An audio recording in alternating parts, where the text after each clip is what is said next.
Vamos ler aqui, que diz assim: não precisamos lhes escrever sobre a importância do amor fraternal, pois o próprio Deus os ensinou a amarem uns aos outros. De fato, vocês já demonstraram amor por todos os irmãos em toda a Macedônia. Ainda assim, irmãos, pedimos que os amem ainda mais. Tenham como objetivo uma vida tranquila, ocupando-se com seus próprios assuntos e trabalhando com suas próprias mãos, conforme os instruímos anteriormente. Assim, os que são de fora respeitarão seu modo de viver, e vocês não terão de depender de outros. Agora, irmãos, não queremos que ignorem o que acontecerá aos que já morreram, para que não se entristeçam como aqueles que não têm esperança, porque cremos que Jesus morreu e foi ressuscitado. Também cremos que Deus trará de volta à vida com Jesus todos os que morreram.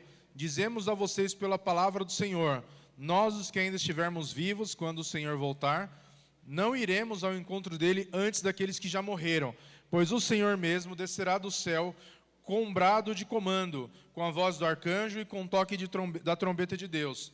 Primeiro os mortos em Cristo ressuscitarão. Depois, com eles, nós, os que estivermos vivos, seremos arrebatados nas nuvens ao encontro do Senhor nos ares.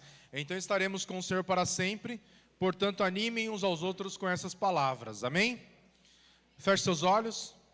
Maravilhoso Deus e eterno Pai, em nome do Teu Filho amado, uma vez mais, Senhor, nos colocamos na Tua presença para louvar, exaltar e engrandecer o Teu nome. Queremos Te pedir, ó Deus Santo, para que o Senhor fale, Senhor, com a Tua igreja, da forma como aprove a Ti. Que nós possamos, ó Deus, não ser somente ouvintes, mas também praticantes da Tua palavra. Fala, Senhor, a Tua igreja de uma forma especial, que encontre, Senhor, em nossos corações uma terra fértil, para que a Tua palavra possa prosperar a 30, a 60 e a 100 por um. Em nome de Jesus nós oramos e agradecemos. Amém. Depois da semana passada, nós tivemos aí um choque, né, de confrontação, né, se assim podemos dizer. Deus falou aos nossos corações de uma forma muito veemente, de uma forma muito forte. E eu tenho certeza que Deus tem falado no meio da sua igreja. E na continuação daquilo que Deus havia falado com o apóstolo Paulo, através da vida do apóstolo Paulo, à igreja de Tessalônica, dizendo, olha, vivam de modo santo, ele vai dizer a respeito do amor fraternal. E ele começa, aqui a gente divide essa pregação em duas sessões. Há dois assuntos sendo tratados aqui. Então, no primeiro ponto, Paulo fala sobre a santidade. Agora, no segundo ponto, Paulo vai falar sobre o amor. E depois ele vai falar sobre a ressurreição e a segunda vinda de Cristo. Então, são assuntos que estão divididos aqui dessa forma. Do capítulo 4, do verso 9 a 12, ele vai falar sobre um assunto que é do amor fraternal. O que ele diz? Ele fala assim: não precisamos escrever sobre a importância do amor fraternal, pois o próprio Deus os ensinou a amarem uns aos outros. O que a igreja de Tessalônica ela tinha como característica? Ela era uma igreja que ela se santificava, ela não andava em pecados sexuais, mas aquilo ela estava submersa numa cultura que tinha aquelas práticas imorais, e havia um cuidado para que aquelas práticas não adentrassem a igreja, ou seja, uma preocupação para que eles se mantivessem na presença de Jesus ali em santidade. E na continuação, ele vai dizer sobre a importância do amor. E ele fala: não falo do amor porque vocês não amam, mas eu falo do amor sobre a importância do amor, para que vocês demonstrem ainda mais amor por todos os irmãos em toda a Macedônia. O que acontecia naquela época? A hospitalidade era um mandamento de Deus, eles deveriam ser hospitaleiros. E muitas pessoas, Macedônia era uma cidade que era uma cidade comercial, tinha muito comércio, então muitas pessoas elas vinham para Macedônia, para a região de Tessalônica, de toda aquela região da Macedônia, para a cidade de Tessalônica. E quando eles chegavam lá, encontrar hospedagem era muito difícil, não era algo fácil, também não era algo barato. Então, como que isso era feito? As igrejas, as pessoas daquela comunidade, eles tinham por hábito receber outras pessoas. O que isso era considerado? Ou seja, essa hospitalidade, esse receber as pessoas, era considerado uma atitude de amor. A gente já falou sobre isso em outras pregações, que amor ele não é um sentimento, amor é atitude. Você não sente amor, você decide amar. E isso é amor de fato. As pessoas às vezes confundem amor com paixão. Aquela coisa que é avassaladora, que é arrebatadora, que é uma coisa ligada à pele, sentimento, não é tanto o amor da forma como a Bíblia descreve. Então existem 4 palavras no grego, pelo menos 4 palavras no grego para definir o que é amor. Então, o grego ele tem algumas palavras que eles são muito mais específicas. Então, tudo que é traduzido como amor na Bíblia, ele pode ter mais de um significado. Você tem o amor que é o amor eros, que é o amor erótico, amor entre um homem e uma mulher, traduzido como paixão.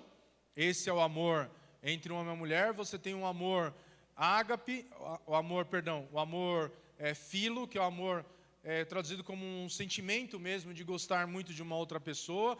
É como quando você gosta muito de alguém, como um amigo gosta de outro amigo. É um amor que envolve troca, sentimento. E tem também o amor ágape. E tem um outro amor que não é descrito na Bíblia, mas também tem dentro do grego, que é o storge. O ágape, que é o amor fraternal, ele é o amor que ele vai dizer que é o amor que ele não mede esforços, ele não espera recompensa, ele não espera nada em troca, que é o amor de 1 Coríntios capítulo 13. Quando a gente lê as definições do que é o amor lá, ele vai dizer, o amor ele não se soberbece, ele não arde em ciúmes, ele não suspeita mal, ele não busca os próprios interesses e várias outras coisas que vão falar ali sobre o que de fato é o amor. E aqui em 1 Tessalonicenses 4, Paulo vai dizer, eu não preciso dizer para vocês, escrever sobre a importância do amor, porque vocês já amam, o próprio Deus ensinou vocês a amarem uns aos outros, mas vocês já demonstraram amor por todos os irmãos em toda a Macedônia, ou seja, vocês já são hospitaleiros, vocês já são amáveis uns com os outros, mas ainda assim, pedimos que os amem ainda mais.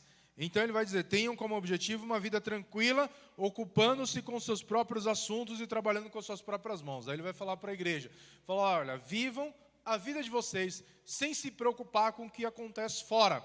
Era muito comum naquela época que as pessoas ficassem nas praças discutindo política, discutindo filosofia, discutindo questões da sociedade. E ele vai dizer para aquelas pessoas, olha, vivam uma vida tranquila, ocupando-se com os próprios assuntos e trabalhando com as próprias mãos. O que significa isso? Que eles deveriam viver uma vida ocupando-se com os próprios assuntos, sem cuidar da vida dos outros, sem andar em fofoca, sem andar em contenda, sem andar com pecados que são pecados conhecidos da igreja. E, mais, além disso, ele também vai dizer que também que eles deveriam trabalhar com as suas próprias mãos, conforme instruíram anteriormente. Ou seja, eles deveriam ser pessoas que fossem trabalhadores, honestos. Então, a gente já falou sobre isso outras vezes, que certa vez um sapateiro chegou para Lutero e perguntou para Lutero o que ele deveria fazer, como que ele deveria servir a Deus. Essa pergunta que aquele sapateiro fez para Lutero é uma pergunta que permeia as nossas vidas ainda hoje. Como que a gente pode glorificar a Deus? Como a gente pode servir a Deus?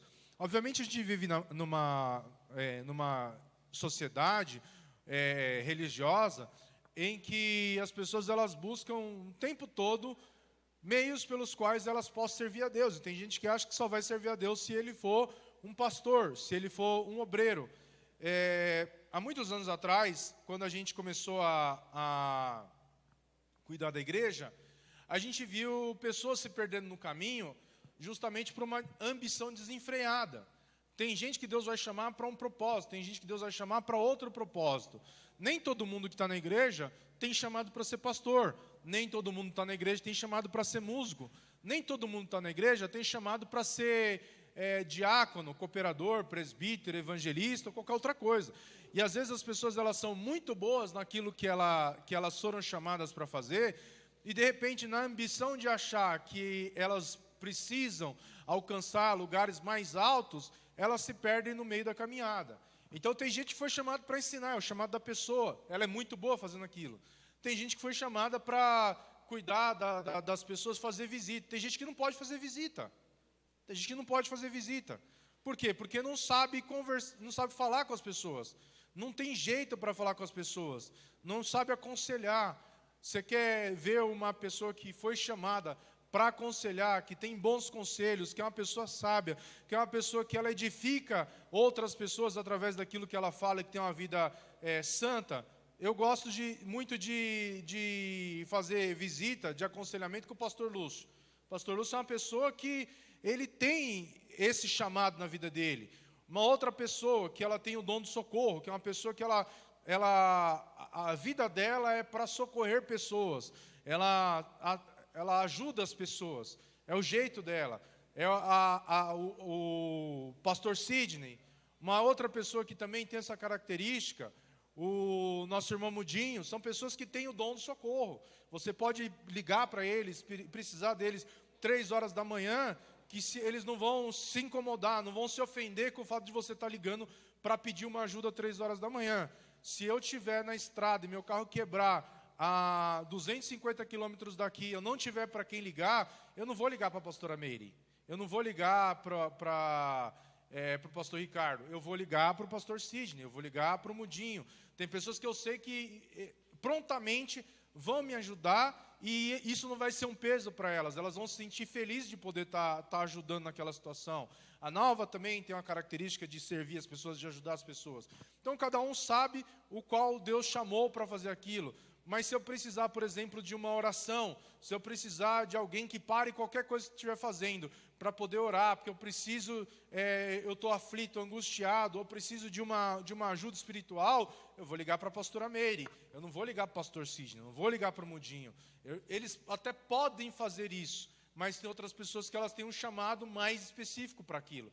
Então, cada um sabe a forma como Deus chamou, e cada um tem o seu talento para servir. E nem sempre servir a Deus é estar aqui em cima do púlpito pregando, porque se fosse assim, só eu serviria a Deus aqui na igreja. Porque só eu que prego todo domingo, mas eu vejo que muitas outras pessoas têm servido a Deus com seus talentos, com seus dons, onde Deus chamou, onde Deus colocou. Quando você chegou aqui, as cadeiras estavam arrumadas, porque alguém serviu a Deus. Quando você chegou aqui, tinha alguém dando aula e você aprendeu, porque alguém serviu a Deus. Quando você chegou aqui, os bueiros estavam limpos, porque alguém serviu a Deus. Quando você chegou aqui, o som estava funcionando, porque alguém serviu a Deus. Quando você chegou aqui, você adorou juntamente com a igreja, porque alguém serviu a Deus. Então tem gente servindo a Deus onde Deus chamou.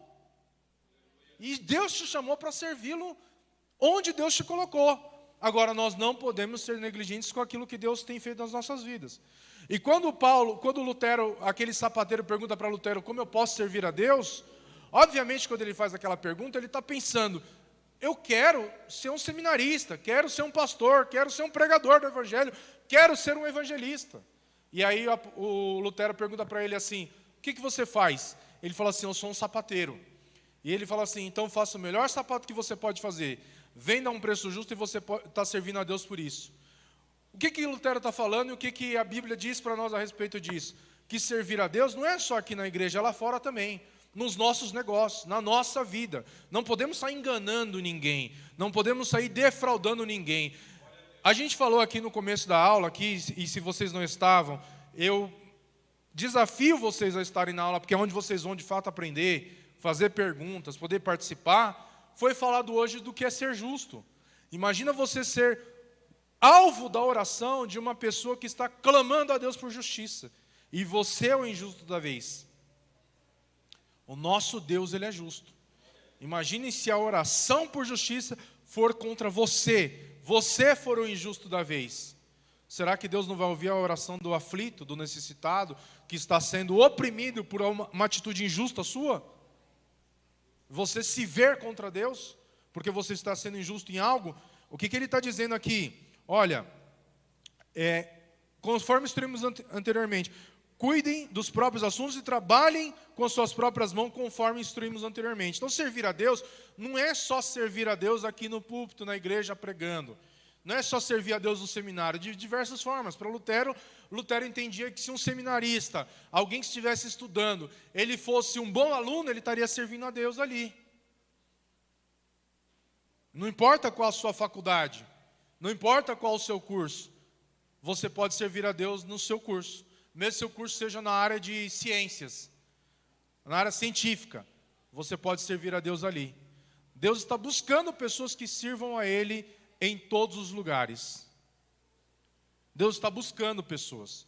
Deus está buscando pessoas que sirvam a Ele nas suas empresas. Deus está buscando pessoas que sirvam a Ele nas suas escolas, nas suas faculdades, nos seus cursos, nas suas relações pessoais, nas suas amizades. Deus está buscando. E uma vez a gente estava conversando, a pastora Meire e eu, e tinha um jovem que ele era um obreiro, e era um bom obreiro, era um bom diácono, era um excelente diácono. E tinha chamado para evangelista, mas não para ser pastor. E quando aquela pessoa, na sua busca desenfreada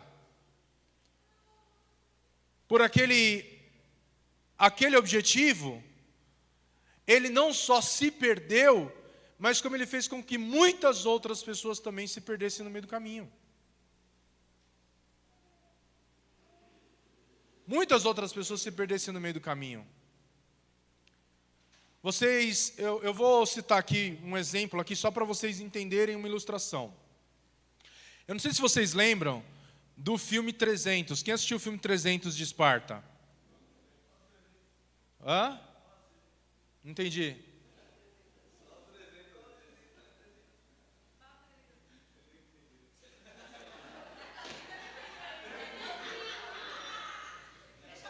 Não, eu preciso entender. Ah, só 300, entendi. Daniel nem assistiu. Então, no filme 300 tem uma cena que é uma cena muito, muito legal. O exército de Leônidas é desafiado contra o exército de Xerxes, se eu não me engano. E esse exército de Xerxes era o maior império da época. Maior império. Não era um rei, era um imperador. Ele tinha muitos vassalos, muita gente.